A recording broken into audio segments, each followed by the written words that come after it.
Hello, everybody. I am Drew Duncan, and this is the Sync 57 Sports Show. Do not forget that we are just about everywhere. You are listening to podcasts. We are on Spreaker. We are on Google Podcasts, iHeart, iTunes, etc., etc. We're just about everywhere. You are listening to podcast. All right. Michael Jordan, the reason that the Jordan debate continues to exist. And just hear me out because I'm just as tired of it, I think, as a lot of other people are. I've kind of been over it for years. I've said for years that I think the debate needs to go away. But I can tell you why Jordan is still relevant and why it exists. Number one, you look at things like YouTube, right? Nostalgic stuff is always out there for YouTube.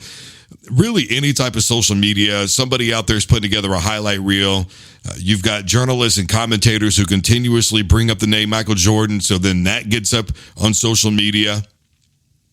The branding of Michael Jordan in and of itself has always been remarkable. Let's not forget back in the 80s, they didn't expect a big return investment on the shoes. They had tried it with other people, but it just wasn't as successful. Jordan was the first true success story. And once he did that, I mean, it just got blown out of the water. Michael came around the time that branding and imaging was really beginning to take its course. And it was going a different direction. Understand that when the ABA and the NBA emerged, what they needed was a face. Now, you could say that they had Kareem Abdul-Jabbar, but he was very controversial to a lot of people because of his outspoken political ideals. I'm not saying whether I agree or disagree with him. I'm just saying that's the way that it was. Right? You need a pretty face, a face that you can really rely on. And Magic Johnson was that guy. Larry Bird was also that guy. So now you've got two really big time faces in the NBA. They were huge in college. Now they've moved on to the NBA. Jordan looks like his career is going to fail, right? Because he gets the foot injury. And the Pistons are beating him up later on in the playoffs. And so it looks like Jordan's just not meant for the physicality of the NBA. Meanwhile, the Lakers and Celtics continue to be a success. The Lakers a very flashy team. The Celtics a very beat-em-up rough team, the same way that the Pistons were. And so the NBA was looking for something, though, because do you really want the Pistons and their style of play and ultimately the Celtics to mirror what the NBA is all about? You got this guy, Magic Johnson, with this wonderful smile and this charisma and this great personality. And Jordan kind of creeps in under the radar. People know he's great, but can he win a championship? Is he a failed superstar? And as time goes along, not only does Jordan do a three-peat, but in between that time, he takes on Magic and the Lakers, and he wins in the NBA Finals. Then you put together the Dream Team. Very good for branding for the NBA. But again, who's the guy? Well, it's very simple. The players decided that Jordan was the guy, and Magic admitted that Jordan, after that, it was his league now. Now the NBA don't think that they didn't get wind of what was going on long before we were able to see that video, obviously. But here's the thing, though. Jordan does a three-peat. He's the face of the NBA. He's a very good face of the NBA, despite a little bit of controversy in his career. Now, what do? Now, who's the guy? Is it Patrick Ewing? Is it Akeem Olajuwon? The NBA was seemingly searching for something because Magic tragically got the disease, so now he's out of the NBA. Shaq is a really good ball player, but he's still coming into his own. He's unfairly known as just a guy who simply dunks the ball. You've got people questioning if they would be able to win championships, if Jordan wasn't playing. So the branding and imaging thing was all coming together at the right time. And the branding and imaging continues to come together for Michael Jordan. It's at OU. It's at North Carolina. It's at Michigan. The shoe brand is still out there and has been. And don't forget, he endorsed Carmelo Anthony when LeBron and Carmelo Anthony both entered the NBA at the same time. And of course, me, at that time, I think I'm about Melo's age. I'm a huge Syracuse fan, as it already is. We finally get a championship, and Jordan says, well, I'm going to endorse him under my brand. That was all I needed to know. So who am I to tell my favorite basketball player of all time, the guy that many people believe is the greatest basketball player of all time, well, if he's endorsing Carmelo Anthony, who am I to say that Melo isn't going to be better than LeBron James? And of course, the NBA is still kind of searching now, right? Jordan is confused. Does he want to leave the game? He gets involved with the Wizards, and all this stuff happens in between time. And, you know, Kobe's coming into his zone and all that good stuff. And so the branding is continuously a thing for the NBA. They're trying to find that next perfect face for the NBA. And so that's why people compare these guys to Michael Jordan. It's all about branding and brand recognition, even though it's completely unfair because, honestly, comparing LeBron to Michael doesn't come close because it's not even the same style of play. And I've been saying that, and I've quoted Scottie Pippen I don't know how many times when it was finally I was justified or vindicated or whatever you want to call it, legitimized. I said that it was a better comparison to Kyrie Irving because of stylistically how they play. And then Scottie Pippen came out and said it when he was out promoting his book. That was the better comparison because styles. But see, though, we don't look for that. We look for championships. And that was what was separating Michael Jordan from the rest of the pack. Now, obviously, you could talk about Bill Russell and all that. But remember, the NBA was not nearly as big as it was at that time. So now you've got more teams, you've got more players. The talent is far more spread out as a result. And so you've got Jordan going up against Barkley, an all-around really good basketball player. A lot of ways the same that Magic was. Now, obviously, he wasn't nearly the passer that Magic was, but I'm going to tell you what, he was a good passer. He was a hell of a rebounder. He was a great scorer.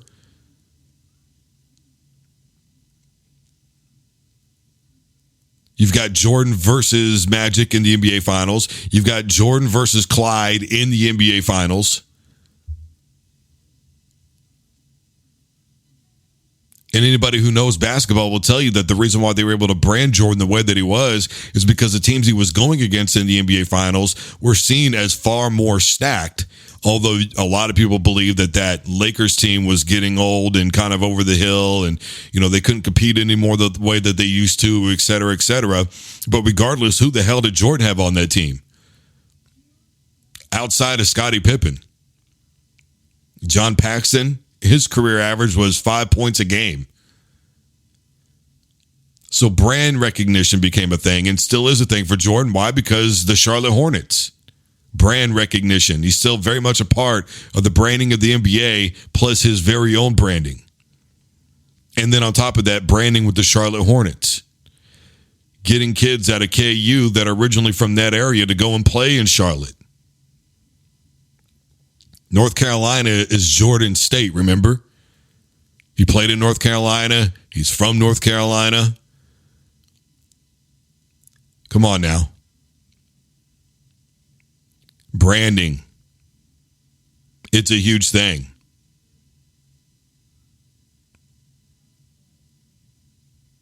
Remember when Deion Sanders didn't want anybody to wear 21?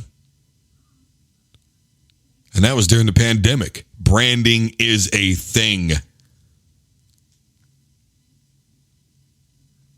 Right? Wasn't it Todd Gurley? He didn't want Gurley to wear 21 in Atlanta. 21 is my number. That's my brand. It's a thing. Jordan is still in video games. He's still on the cover of video games. He's still the primary advertisement as to why you should buy an NBA 2K game. they always incorporate him some way, somehow into those ads. It's all about branding. Jordan gets thrown in our face just as much now, really, when you think about it, as he ever did. Maybe more so now because of the way the social media game is.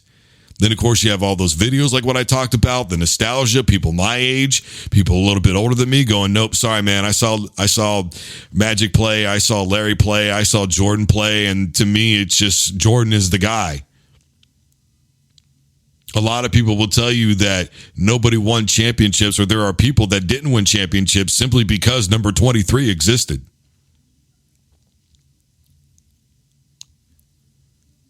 It's nostalgia, it's branding. It's the fact that it's easy now to remember things in a different way because full broadcasted basketball games are out there. They're on YouTube for people to watch. Highlights are on YouTube for people to watch. And so it's very easy for the sustainability of the name Michael Jordan. But then you take into the other factors. The reason why Kobe was being compared to Michael, and I know that it was happening early on, a lot of people were saying he's probably going to be the next Michael Jordan. Not only are they trying to establish, again, that brand and look for somebody to help carry the league in the direction that they want them to have the league go, but then you start looking at it, and as Kobe's career goes along, people are hating on him. But then you say to yourself, in his prime, in the league, who was better than Kobe? Paul Pierce? No. LeBron was still coming into his own. So now, well, who do we compare him to? Well, we got to compare him to Michael. Because there's nobody else out there. And especially the way Kobe mimicked Michael's game. Then later on down the road, Jordan. Who's the next Jordan now? Who's the next, who's the guy? We still don't believe Kobe could do it because Kobe's only won 5. Jordan still got 6. It's got to be LeBron, right? LeBron is primed to do it. LeBron goes to Miami. We're not going to win 1. We're going to win 2, 3, 4, 5, et cetera, et cetera. He's been to 10 NBA finals, but he hasn't won as many as Kobe or Jordan for that matter. And so then that creates the thing all over again. In the game back then, in today's game, it makes all these debates circulate and happen and interesting and et cetera, et cetera. But the reason why we're comparing LeBron to Jordan is because there is nobody else. You could probably look at Steph Curry. But I think a lot of people feel that Jordan one-on-one would take down Steph. And there's still a lot of people that believe, regardless of any circumstance, facing the Golden State Warriors in the NBA Finals, 73-9 is not as good as 72-10 because 72-10 walked away with an NBA championship.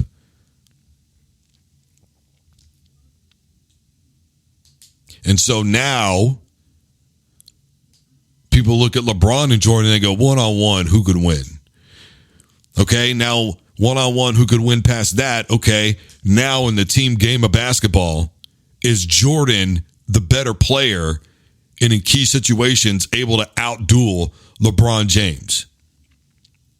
Then all the numbers come into play, the defensive awards for Michael, and all these stats start popping up, and all this for, LeBron and him chasing Kareem and the scoring thing and who's resting and who always played all the games and it didn't really matter and yada, yada, yada. And, LeBron is doing it in less time and Jordan was doing this at this time in his career and et cetera, et cetera, et cetera. And so it becomes this revolving door of a situation that we're never going to get out of. And I think it's time to let it go because, again, stylistically, we can't compare LeBron to Michael. We can't compare the errors for a number of different reasons. But you can begin to compare a lot of the good accolades and things that LeBron and Jordan have accomplished. And the other thing that you can really certainly do, and that is everybody stop. Because honestly, it doesn't matter. And my frustration is that we just don't appreciate greatness while we have it. God rest him. It took Kobe Bryant dying before people started finally accepting the conversation of Kobe Bryant being in who's the greatest basketball player of all time.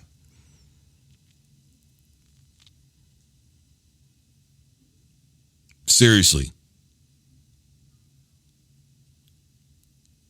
If LeBron wants to believe that he's the best, then let him believe he's the best. He should believe he's the best. Look, man, winners want to win. Did you know that? And did you also know that winning isn't easy?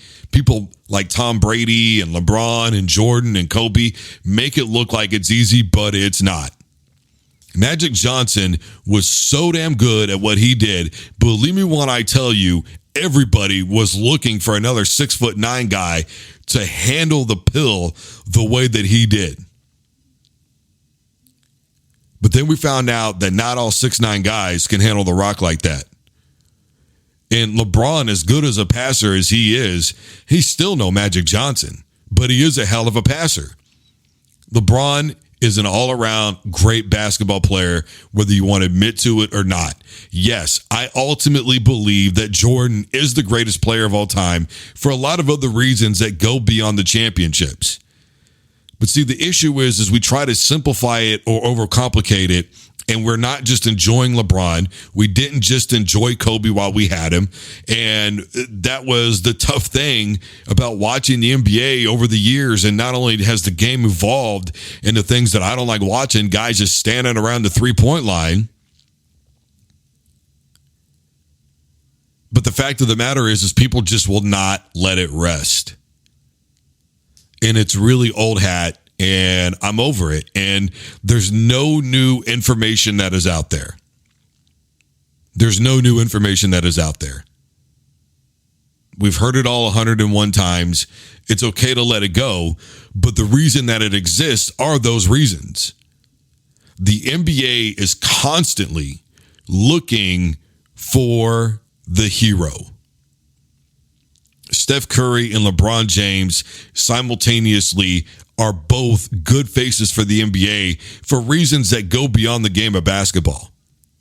When was the last time you heard any problems with Steph or LeBron outside of basketball? I mean, I'm talking real big problems. They're the consummate professionals. They handle the spotlight very well. And they're both somebody that you can look up to. I mean, obviously, Steph with his beliefs in God. You know, LeBron, not necessarily so outspoken about any of his really religious beliefs, but building schools, taking care of his kids, you know, no indictments, no issues, no problems. I mean, what more do you really want in a guy? Successful entrepreneur. Come on. He took what Jordan did to the next level. Even though Jordan continues to do what he's doing and is doing a damn good job at it, believe me when I tell you, it will not be long when LeBron retires before we start seeing LeBron's brand on jerseys.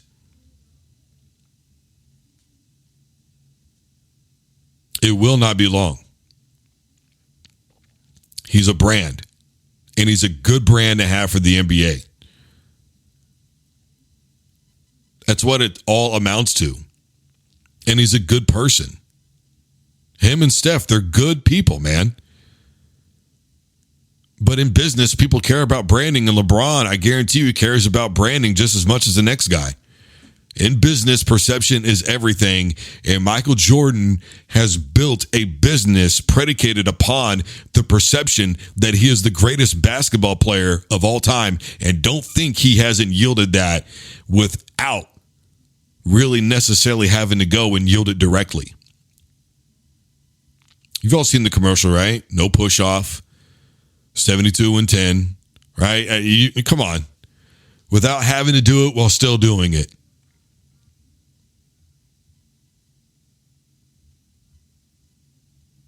Gatorade, everybody still uses it, man.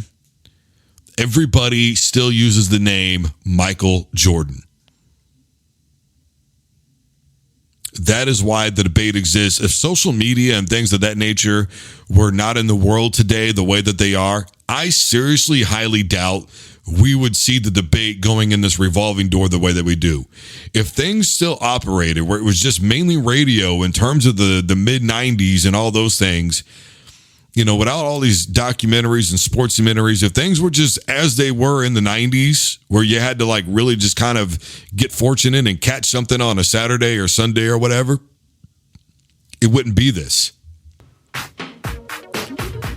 We would have a much better appreciation for LeBron. And we definitely would have had it for Kobe. But we don't. We just don't. And I think it's really sad, to be honest with you. All right. I am Drew Duncan. Time to let it go. This is Sync 57. This is the Sync 57 Sports Show. That's Sports Information News Company, by the way, for those wondering. We are wherever you're listening to podcasts. Find us on Twitter. Find us on TikTok. Find us on Instagram. Find us on YouTube. We're there, man. Google Podcasts, iHeart, iTunes, Spreaker. Wherever you are listening, just about everywhere, we are there. In the meantime, as always, stay safe and take care of yourselves.